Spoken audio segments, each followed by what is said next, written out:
السلام علیکم ورحمۃ اللہ وبرکاتہ ان الحمد للہ والصلاة والسلام علی سید الانبیاء وعلی آلہ وصحبہ اجمعین اما بعد فاعوذ باللہ من الشیطان الرجیم بسم اللہ الرحمن الرحیم انشاءاللہ الرحمن۔ آج کے اس لیسن میں سورۃ آل عمران آیت 98 اور 99 دو آیات کا ترجمہ اور معنی کی مختصر سی وضاحت ہم پڑھتے ہیں اللہ کے حکم سے۔ اعوذ باللہ من الشیطان الرجیم بسم اللہ الرحمن الرحیم۔ یا قل کہہ دیجئے یا اہل الکتابی اے اہل کتاب لما کیوں تکفرون تم کفر کرتے ہو بآیات اللہ اللہ کی نشانیوں کے ساتھ اللہ شہید اور اللہ گواہ ہے علی اوپر اس کے ما تعملون جو تم عمل کرتے ہو۔ قل کہہ دیجئے یا اہل الکتابی اے اہل کتاب لما کیوں تصدون تم روک دیتے ہو عن سبیل اللہ اللہ کے راستے سے من آمنا جو ایمان لاتا ہے تبغونہا تم تلاش کرتے ہو اس میں عوجن ٹیڑھ پن وانتم شہداء اور تم گواہ ہو وما اللہ بغافل اور اللہ بے خبر نہیں ہے ان چیزوں سے جو تم عمل کیا کرتے ہو۔ آپ کہیے اے اہل کتاب اللہ کی آیتوں کا انکار کیوں کرتے ہو حالانکہ اللہ تمہارے اعمال پر گواہ ہے، اور آپ کہیے اے اہل کتاب تم اللہ کے راستے سے کیوں روکتے ہو، تم ایمان والوں کے راستے کو بھی ٹیڑھا کرنا چاہتے ہو حالانکہ تم خود اس دین کے برحق ہونے پر گواہ ہو اور اللہ تمہارے اعمال سے غافل نہیں ہے۔ آیات مقدسہ جو آج ہماری زیر مطالعہ ہیں، ان دو آیات میں اللہ تبارک و تعالیٰ نے اپنے پیارے حبیب حضرت محمد رسول اللہ صلی اللہ تعالیٰ علیہ وسلم کے ذریعے اہل کتاب کو ایک پیغام پہنچایا، اور اس پیغام میں اللہ تبارک و تعالیٰ نے ان اہل کتاب کو درست راستہ کو اختیار کرنے اور غلط راستے کو چھوڑ دینے کی ترغیب دی۔ اس آیت زیر مطالعہ آیت میں اللہ تعالیٰ نے فرمایا اے اہل کتاب تم اللہ کی نشانیوں کے ساتھ کیوں انکار کرتے ہو اور اللہ گواہ ہے جو تم کر رہے ہو، یعنی انکار کفر۔ یہ تخصیص اہل کتاب کے ساتھ اس لیے کی گئی کہ یہ حاملین کتاب تھے، ان کی کتابوں میں اور ان کے صحیفوں میں یہ چیز مذکور تھی کہ نبی اکرم صلی اللہ تعالیٰ علیہ وسلم ہی آخری رسول ہیں اور وہی برحق رسول ہیں۔ جب انہوں نے اس رسول کو دیکھ لیا اور ان کی علامات سے ان کو پہچان بھی لیا، تو بھی باوجود اس کے کہ انہوں نے اس نبی کو پہچان لیا، انہوں نے کفر کی روش کو اختیار کیے رکھا اور ترجیح دی، اور وہ اس کفر کے روش کو ایمان پر ترجیح دیتے رہے۔ قرآن پاک کے اس مقام پر اللہ تبارک و تعالیٰ نے اہل کتاب کی اس بیڈ روش اور اس غلط عادت کو ریفر کیا ہے، اور یہ چیز ہمیں سمجھائی اور بتائی ہے کہ اللہ تبارک و تعالیٰ کو یہ کفر کی روش پسند نہیں، یہ عناد، یہ ضد، یہ ہٹ درمی، یہ اڑیل پن جو کہ وہ کفار کیا کرتے تھے، جو کہ اللہ کی نظر میں مغضوب اور معتوب ٹھہرے۔ اللہ کو کبھی بھی ایسے لوگ نہیں اچھے لگتے جو اللہ کی آیات کا انکار کریں اور ان چیزوں کو چھپائیں جو اللہ نے ان کو حکم دیا ہے۔ تو اللہ تعالیٰ نے یہاں پر اہل کتاب پر کفر کا فتویٰ لگا دیا اور فرمایا کہ جو نشانیاں اللہ کی کتاب میں تمہارے پاس موجود تھیں اور جو نشانیاں اس کتاب قرآن پاک میں موجود ہیں وہ سب کی سب برحق ہیں، ان پر ایمان لاؤ اور اللہ کے احکامات کو مضبوطی سے تھام لو، اس رسی کو پکڑے رکھو تاکہ تم کبھی بھی گمراہ نہ ہو، اور حالانکہ تم جانتے ہو کہ جو تم کر رہے ہو وہ غلط ہے، اور اللہ بھی اس چیز پر مکمل طور پر نگران ہے، گواہ ہے، اور اس کی گواہی سے بڑھ کر اور کسی کی گواہی نہیں ہو سکتی۔ اللہ تعالیٰ نے اہل کتاب کو سرزنش کی، ان کو فرد جرم عائد کی، اور یہ بات ان کو سمجھائی کہ جب ایک رسول تمہارے پاس آ گیا ہے جو تمہارے پاس تمہاری پرانی آسمانی کتابوں کی تصدیق کرتا ہے، اور وہ یہ بتاتا ہے جو تم چھپا رہے تھے اور جو تم ظاہر کر رہے تھے، جب یہ ساری واضح نشانیاں تمہارے پاس آ گئیں تو اس کے بعد تم نے اللہ کے احکامات کو پس پش ڈال کر اپنی من مانی حجت بازی قائم کرتے ہوئے ہٹ درمی کی روش پر چلتے رہے۔ ایسے لوگوں کو اللہ نہیں پسند کرتا۔ قرآن پاک کی آیت 99 میں اللہ ارشاد فرماتا ہے اے اہل کتاب تم کیوں اللہ کے راستے سے لوگوں کو روکتے ہو، جو ایمان لاتا ہے تم اس کے راستے میں ٹیڑھ پن کیوں تلاش کرتے ہو، تم گواہ تھے، اپنی ذمہ داری کو پہچانو۔ یہ تمہاری ذمہ داری تھی کہ دنیا کے تمام انسانوں کو اس رسول برحق کی اطلاع پہنچاتے۔ تم تو ایک بہت بگ رسپانسبلٹی تھی، تم نے اس کو کیوں چھوڑا؟ اللہ ان سے غافل نہیں جو تم کر رہے ہو۔ تو یاد رکھیے کہ وہ کس طریقے سے مسلمانوں کو اللہ کے راستے سے روکتے تھے، یعنی کبھی وہ کچھ تعویلیں کرتے تھے کہ صبح مومن ہو جاؤ شام کو کافر ہو جاؤ، کبھی ضعیف مسلمانوں کے یعنی کہ جن کے دلوں میں ابھی اسلام راسخ نہیں ہوا تھا اسلام کے بارے میں شکوک و شبہات ڈالتے تھے، وہ اعتراضات کی ایک لمبی لسٹ ان کے پاس تھی کہ قرآن پاک میں یہ کیوں ہے اور وہ کیوں ہے. تو قرآن پاک میں تو بیت المقدس کی طرف منہ کر کے نماز پڑھنے کا حکم نہیں، یہ درست کتاب نہیں. تم نے بیت اللہ کو اپنا قبلہ کیوں بنا لیا؟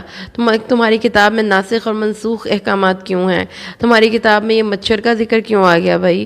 یہ کون سی کتاب ہے جس میں اللہ تعالیٰ اتنی چھوٹی چھوٹی چیزوں کا ذکر کرتے ہیں؟ اللہ تبارک و تعالیٰ نے یہ ساری باتیں کہا کہ لوگ ان کی ٹیکٹکس تھیں کہ لوگ حق بات کو چھوڑ کر ان کے غلط عقیدے کی طرف مطلع ہوں. تو اللہ تعالیٰ نے فرمایا اس میں کیا قباحت ہے؟ اللہ نے اگر ایک حکم کو منسوخ کر کے اس کی جگہ پر دوسرا حکم نافذ کر دیا، اگر اللہ نے کسی ایک چھوٹی سے مچھر یا مکھی کی مثال پیش کر دی، اللہ تعالیٰ نے ان کے اس باطل چیزوں کو رد کیا. پھر اس کے بعد وہ اس بات کا بھی انکار کرتے تھے کہ تورات میں تو نبی اکرم صلی اللہ علیہ وسلم کی نبوت کا کوئی ذکر ہی نہیں، اور جب ان سے آخری زمانے میں آنے والے نبی کی صفات پوچھی جاتی تو وہ اس کو چھپا جاتے اور غلط طریقے سے لوگوں کو گائیڈ کرتے. پھر کہتے کہ کعبۃ اللہ کا حج تو ہے ہی نہیں، ہماری زیادہ بہتر تو بیت المقدس کا حج ہے. تو اللہ تعالیٰ نے فرمایا کہ ایک تو خود تم صحیح راستے پر نہیں، ٹیڑھے راستے پر چل رہے ہو. صراط مستقیم پر چلنے کے دعوے دار تو ہو، لیکن جس راستے پر تم چل رہے ہو وہ راہ مستقیم نہیں ہے.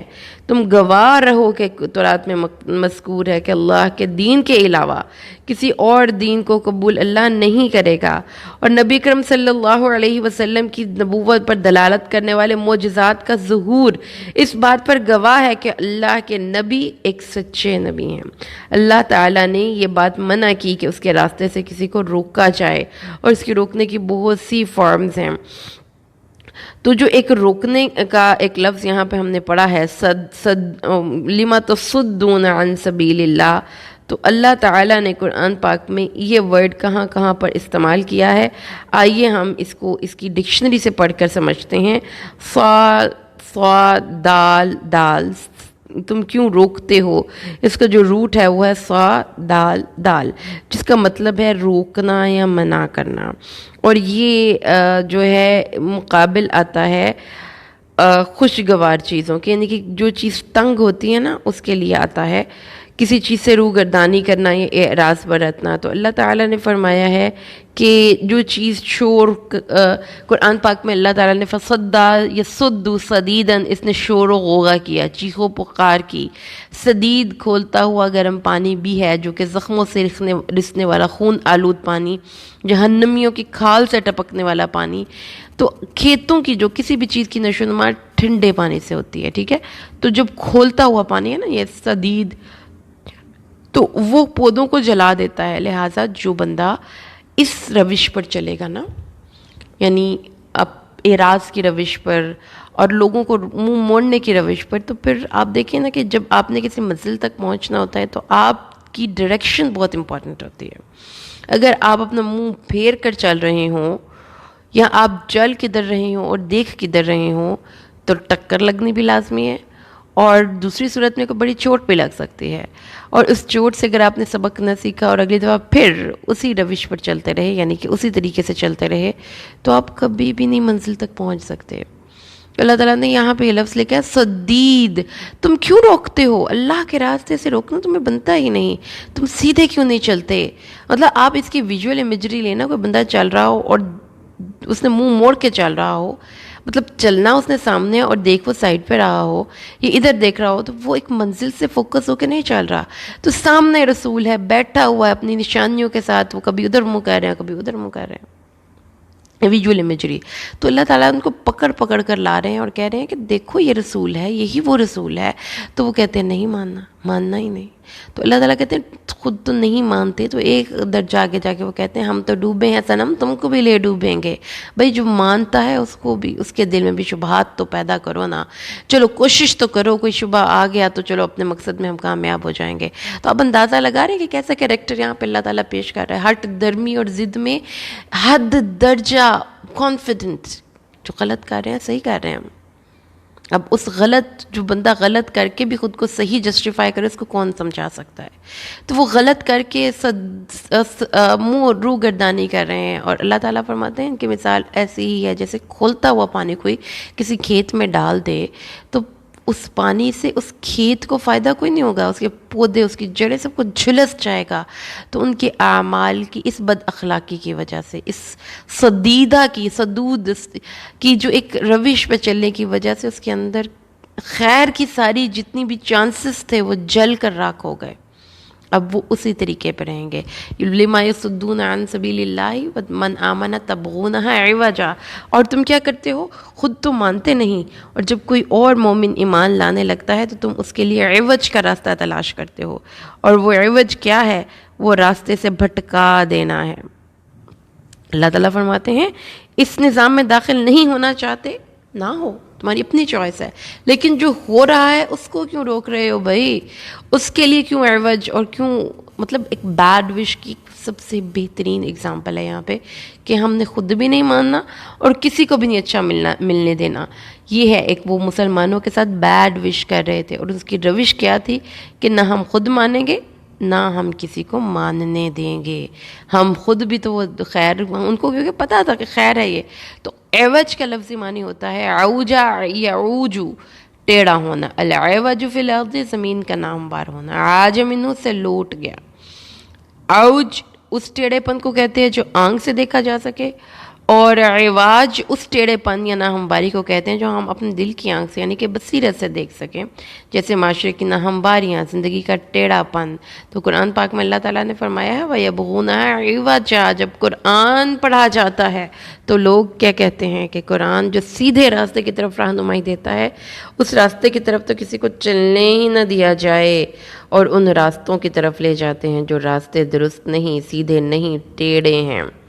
اللہ تعالیٰ فرماتے ہیں قرآن پاک میں الذین یصدون عن سبیل اللہ ویبغونہا عوجا وہم بالآخرۃ کافرون، سورۃ اعراف۔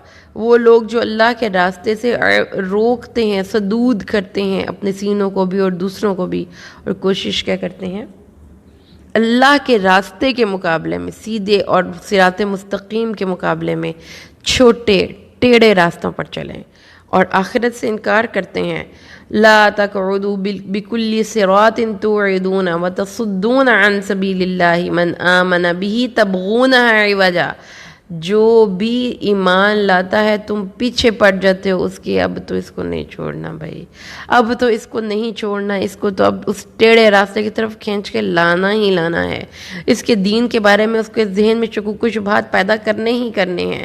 اللہ تعالیٰ فرماتے ہیں یہ ان لوگوں کی ایک روش تھی، ایک اینڈ گول تھا، ایک مقصد تھا جس کو لے کر وہ چل رہے تھے۔ وَيَصُدُّونَ عَن سَبِيلِ اللَّهِ وَيَبْغُونَهَا عِوَجًا، یہ لوگ اللہ کے راستے سے رکتے ہیں، کیوں روکتے ہیں؟ الذین یستحبون الحیاۃ الدنیا علی الآخرہ ویصدون عن سبیل اللہ ویبغونہا عوجا، کیونکہ دنیا کی زندگی، دنیا چاہتے ہیں، لہٰذا آخرت پہ کمپرومائز کر لیتے ہیں اور لوگوں کو دنیا کے راستوں کی طرف رہنمائی کرتے ہیں جو کہ ٹیڑھے ہیں، جو چھوٹے ہیں، جو تنگ ہیں۔ تو اس سے پتہ یہی چلتا ہے اللہ تبارک و تعالیٰ نے جو قرآن نازل کیا وہ غیر ذی عوج، یہ ہے قرآن عربی غیر ذی عوج، یہ ایسا قرآن ہے جو کسی بھی ٹیڑھے راستے کی طرف رہنمائی نہیں کرتا۔